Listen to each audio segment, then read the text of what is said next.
ಈಗ ಒಂದು ಸೇವಕರು ತುಂಬ ಚೆನ್ನಾಗಿ ಹೇಳ್ತಾರೆ, ನಿಜವಾಗಿಯೂ ದೇವ ನಿಮ್ಮನ್ನು ಸನ್ಮಾನಿಸ್ತಾರಂತಂದ್ರೆ ಹೇಗೆ ಸನ್ಮಾನಿಸ್ತಾರೆ ಗೊತ್ತಾ? ದೇವ್ ನಿಮಗೆ ಹಣ ಕೊಡ್ತಾರಂತ, ಆಸ್ತಿ ಕೊಡ್ತಾರೆ, ಅಭಿಷೇಕ ಕೊಡ್ತಾರೆ, ನಿಮಗೆ ಹೊಸ ಲೈಫ್ ಕೊಡ್ತಾರೆ, ಹೊಸ ಆಮೇಲೆ ಯಾಕಂದ್ರೆ ನಿಮ್ಮನ್ನು ಸನ್ಮಾನ ಮಾಡೋಕ್ಕೆ ಇಷ್ಟಪಡ್ತಾರೆ.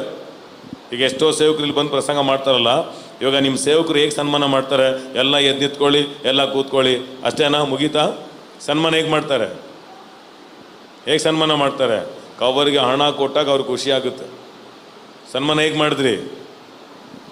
ಬೆಳಗ್ಗೆ ಬೀಸಲಿ, ಎಲ್ಲ ಜೋರ ಕೈ ತಟ್ಟಿ, ಎಲ್ಲ ವಿಸಿಲ್ ಹೊಡೆದು ಒಳ್ಳೆ ಪಾಸ್ಟ್ ಬಂದವ್ರೆ ಸ್ತೋತ್ರ ಅಂತೆಲ್ಲ ಕೈ ತಟ್ಟಿ ಒಳ್ಳೆ ಸನ್ಮಾನ ಮಾಡಿಬಿಟ್ರಪ್ಪ ಇವತ್ತು ಅಂತ ಹಾಗೆ ಕಳಿಸ್ಬಿಟ್ರಾ?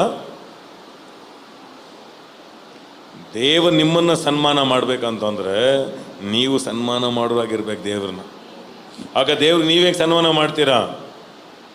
ಮೊದಲು ನಿಮ್ಮ ಸಮಯದಲ್ಲಿ ಕೊಡುವುದರಲ್ಲಿ